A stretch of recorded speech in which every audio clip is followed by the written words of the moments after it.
जय हिंद साथियों, मैं आपका साथी रघुवंश, संयोजक विश्व का सबसे लंबा तिरंगा समिति।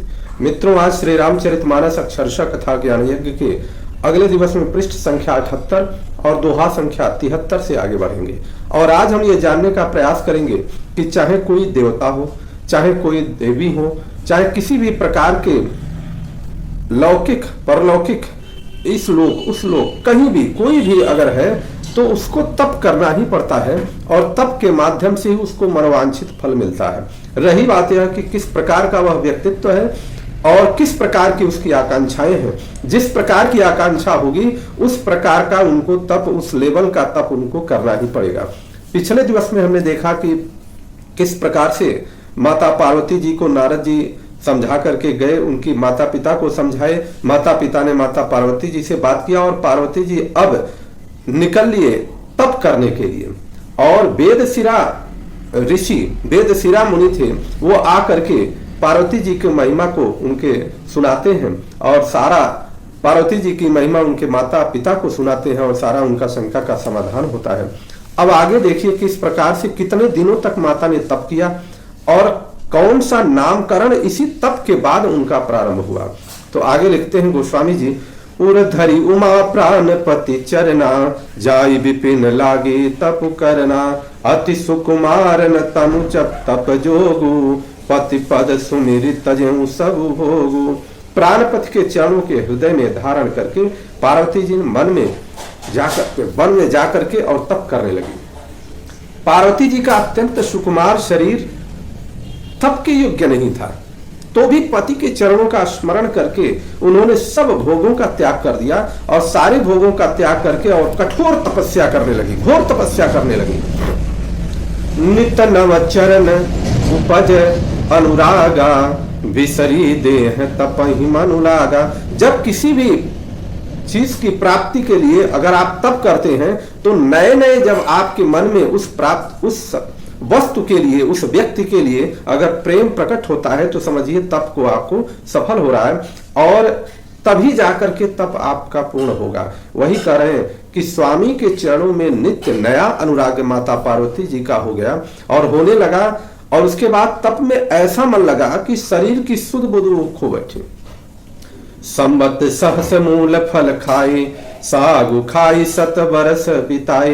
1000 वर्ष तक तो वह कंदमूल फल खा करके उन्होंने तप किया और 100 वर्ष तक साग खा करके, साग का अर्थ है कि जो पत्तियां हैं उन पत्तियों को खा करके, साग खा करके उन्होंने अपना जीवन बिताया और ऐसे वो कठोर तप करने लगी। उसके बाद तप का प्रभाव इस प्रकार से वह बढ़ाने लगी कि कछु दिन भोजन बारी बतासा, किए कठिन कछु दिन उपवासा। कुछ दिन जल और वायु पर उन्होंने तप किया, केवल जल और वायु ग्रहण करती थी और उसके हिसाब से वह तप करना प्रारंभ की।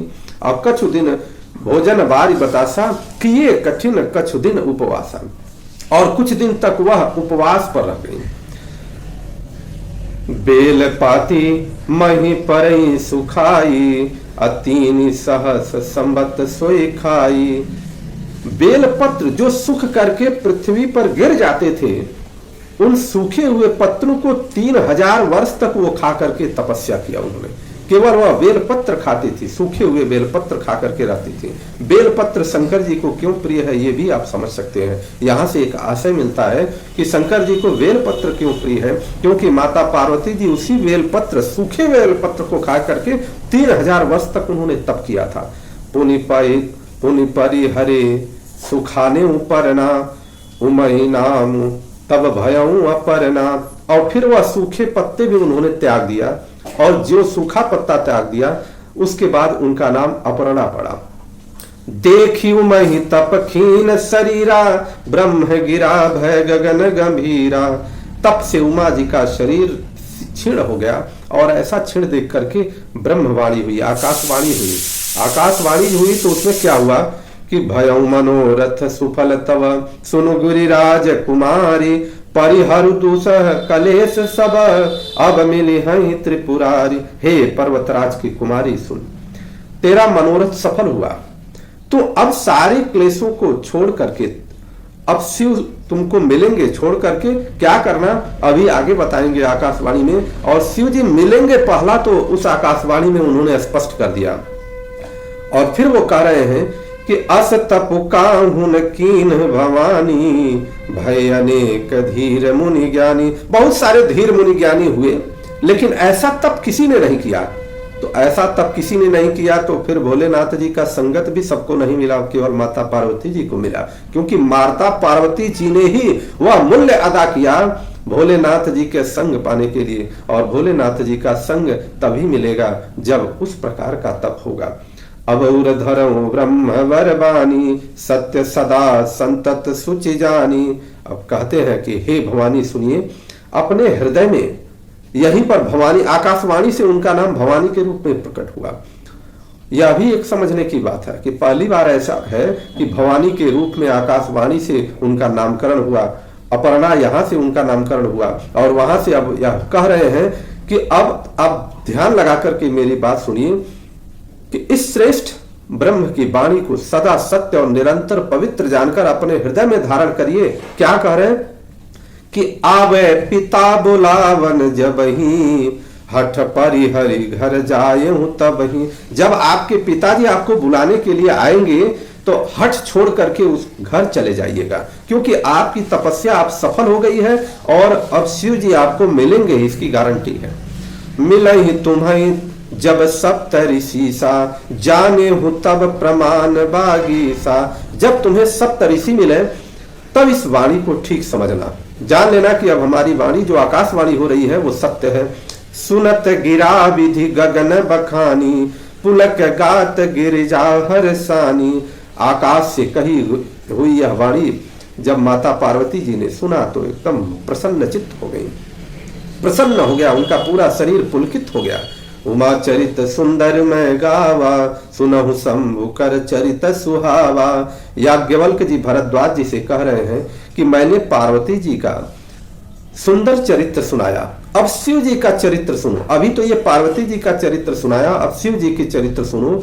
जब ते सती जाई तनु त्यागा, तब ते शिव मन भयउ विरागा। जब से सती ने जाकर के शरीर का त्याग कर दिया था, तब से शिव जी के मन में वैराग्य हो गया।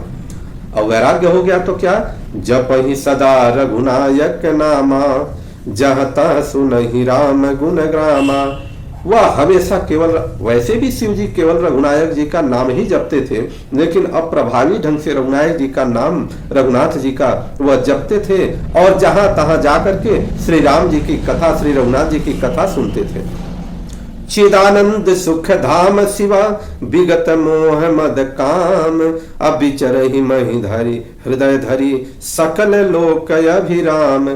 चिदानंद सुख के धाम, मोह मद और काम से रहित शिव जी संपूर्ण लोकों को आनंद देने वाले भगवान श्री हरि को हृदय में धारण कर पृथ्वी पर विचरने लगे। और आगे शिव जी अब क्या करेंगे, आगे अगले दिन आप सभी लोगों का दिन शुभ हो। इस प्रकार से अगर हम किसी भी प्रकार के लक्ष्य का निर्धारण करके उस लक्ष्य की प्राप्ति के लिए ईश्वर को हृदय में धारण करके अगर हम कठोर परिश्रम करते हैं, तप करते हैं, तो हमें वह लक्ष्य निश्चित प्राप्त होगा। क्योंकि ईश्वर का यही विधान है कि जब तक अपने हृदय में कोई ईश्वर को धारण नहीं करता तो वह कार्य ईश्वरीय नहीं होता, और जब तक वो कार्य ईश्वरीय नहीं होगा तब तक वो लक्ष्य पूरा नहीं होगा। इसी को हनुमान जी भी प्रविशि नगर की जय सब काजा, हृदय राखि कौशलपुर राजा। हनुमान जी जब लंका में प्रवेश करते हैं तो हृदय में प्रभु श्री रामचंद्र जी को धारण करते हैं, उसके बाद प्रवेश करते हैं। तो सभी लोग ऐसा करें। आप सभी लोगों का दिन शुभ हो, मंगल हो। बोलिए माता जानकी की जय, प्रभु श्री रामचंद्र की जय, चारों भाइयों की जय, श्री अयोध्या धाम की जय, श्री सरयू मैया की जय, श्री हनुमान जी महाराज की जय, माता पार्वती की जय, भगवान भोलेनाथ की जय। हर हर